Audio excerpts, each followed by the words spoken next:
Hey guys, Doug Walker here. Well, we got new shows, new location, new house. So yeah, people on the internet right now are just being like, too much change, I can't take it, And everyone would like to say, well, once he moved, that's the point where everything went downhill. Because people love to do that. They love to pick that one point. So here, I've given you the point. But I digress. I apologize for wearing a red shirt in a red room too. Your eyes are probably bleeding right now. But nevertheless, you're not here for that. You are here to hear my opinions on Wreck-It Ralph.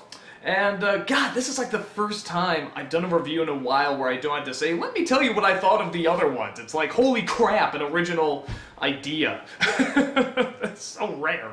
Okay, Wreck-It Ralph, as many of you know, if you know anything about video games or even heard of video games, you probably heard of Wreck-It Ralph. The trailers have had actual video game characters in the film. Going over the premise real fast, most of you know it, but if you don't, it's about a video game character named Wreck-It Ralph, who's kind of a Donkey Kong knockoff, who's... excuse me, got a text, who's tired of being the villain. He doesn't like, destroying the buildings in his game, and he has the hero get all the worship, and the people in the game don't respect him. So he decides to go game jumping, which means that he hops into other video games to try and achieve something. Try and get a medal, specifically, is what he wants. He feels he's a hero if he has a medal. And while doing this, he goes into a couple different worlds, one of them called Hero's Duty, which, of course, is a satire like Call of Duty and Doom and stuff like that.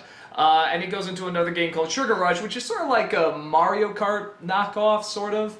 Which is very cutesy, but it's a racing game. And along the way, he comes across a little girl who's a glitch in the game, who wants to enter the race, and of course they're gonna form a friendship, but there's some problems and complications, blah, blah, blah, blah, blah, blah. So, what did I think of the film? I really, really liked it. I thought it was a very strong story. I thought very strong characters. These are very likable characters. It's nice to see Disney do a CG movie that's not Pixar related, though John Lasseter did produce it. That's actually, it stands on its own okay, and it actually, you sort of have to remind yourself it's not Pixar, because it has a lot of those clever jokes. I would say the one downside to it that some people might have, I'll just address it now early on, is that the big pushing point of this is that there's real video game characters in it. You got Bowser from Mario, you got Zangief and M. Bison from Street Fighter, and Sonic is in there very briefly. But the big thing to emphasize is that they are not the main thing. In fact, honestly, they're not in it for very long. Most of what you see is in the trailer. That's very important to know. So if you're going in expecting to see all these video game characters come in and interact and stuff like that, you pretty much already saw it in the trailer.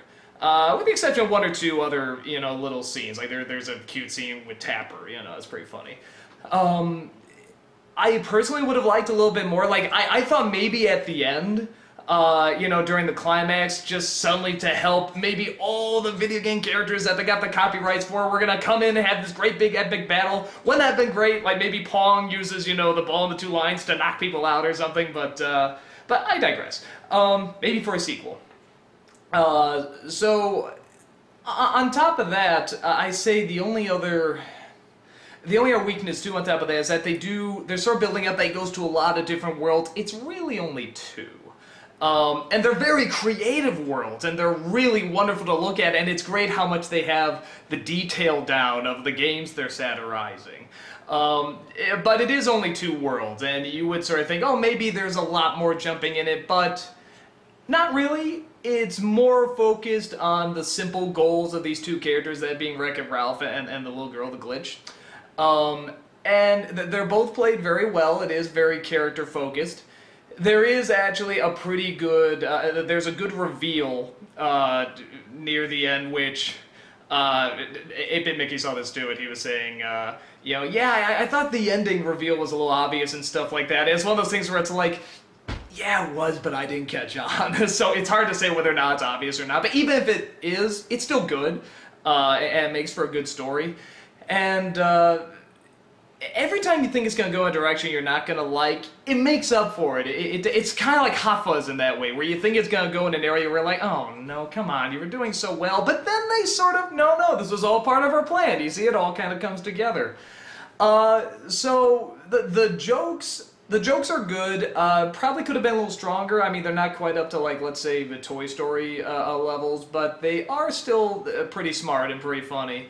And they're very likable characters. John C. Reilly as Wreck-It Ralph's very likable. Oh, what's her name? Is it Jane Lynch? Is that her name? Her as the commander is great. She's a ton of fun. The backstory to her that she's programmed with, and they're very smart that they're saying she was programmed with this backstory. They know they're video game characters, and that's great. It's just so funny. It's one of the funniest images in the movie. And the Sarah Silverman is great as the Glitch. She's very, very likable. And they create, it's so creative, this setup. I think everybody at some point has had this idea of, you know, where they want to see all their favorite video game characters together, and they want to see them sort of jump in between games, or is there a place where all the video game characters meet? Video Game Confessions is sort of based on that idea. So I think everybody likes this idea, and it's great that not only did they finally do it, but they did it with the real characters. For the most part, like I said, Wreck-It Ralph is kind of Donkey Kong, and Fix-It Felix, the hero in the game, it's pretty much Mario. And that stuff is just, they do it very well, and the way they work the story around it and with it is very smart. And they give sort of a history, and even just the idea that this girl is a glitch, you know, but then she sort of uses the glitch to her advantage and stuff, and what it means for the game to be unplugged, and just very smart stuff, and really cleverly ties back into the story. Every time it goes somewhere where you think, oh, this is, you know, what was the point of that? It comes back. It actually does have a purpose. So I really, really like this movie, especially for the characters and how their motivations tie into the story. Excuse me, who would like it? Yeah, video game fans, I think would like it a lot, but on top of that, you don't need to know video games especially well. Maybe that's the advantage of not having too many video game characters and not relying too much on them, is that you can still follow it even if you don't know much about gaming. You know, anyone can come into this movie. And I'm sure they were banking on that. And they explain things very well, you know, for the most part. Every time it starts to get a little complicated, they bring it back to, you know, just that right level of comprehending it.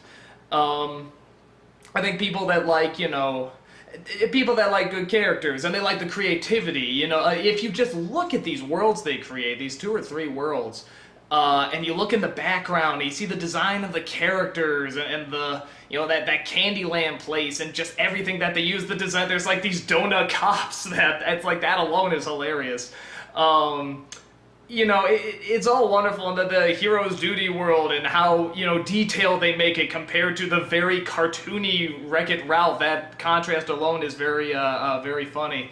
So I think a general audience would probably really like it. People who wouldn't like it, I would say if you are looking for either a lot of humor, you probably won't get quite what you're looking for if you're looking for a straight-up comedy, because there's a lot of moments where it takes itself very seriously, and it's justified, and it works, and it works within the world.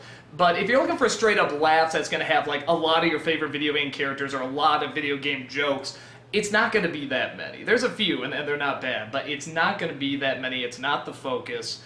And if you're pretty good at figuring out plots, like I said, you'll probably figure this one out fine, if that bothers you. And like I said, there's not many worlds that they travel to, so it's not a film that's very, very focused on video games, like, as a whole, like a lot of video games. Like, you're gonna go to a lot of different video games, and they're gonna do jokes within, they're gonna move on to the next world, and they're gonna do jokes with that. It's mainly just a couple worlds, it's a couple characters. And if you're fine with that, you'll probably like them okay, you know? I mean, it is just sort of, like I say, you know that the character is eventually going to come to grips with who he is, and everyone else is gonna come to grips with who he is and stuff. I mean, this is not a big shock. But I thought the way they did it and the way they explained it was very well handled. So yeah, I think that sort of sums up, you know, who would like it, who wouldn't like it. Like I said, there's definitely not a big focus on the video game element in there. It's not the focus, I should say, the main focus. The main focus is the characters. So yeah, that's it for Wreck-It Ralph. Tune in next time. We're actually going to try something a little different. I'm still going to do reviews, you know, with the bum reviews too, except this time we're going to try a new review show. We're going to bring my brother in on it, and we're going to try and mix it up a little bit. We're going to try and actually start compare and contrast opinions and stuff like that. And this is one of the new review shows we want to start doing. So with the next film, if you see a bum review but you don't see a video right under it, you'll know why. You'll know there's a review show coming very shortly after, if not at the same time. And we're going to try that out and see how that goes. So guys, that's about it. Hope you enjoyed me rambling about Wreck-It Ralph, and I shall talk to you later. Take care.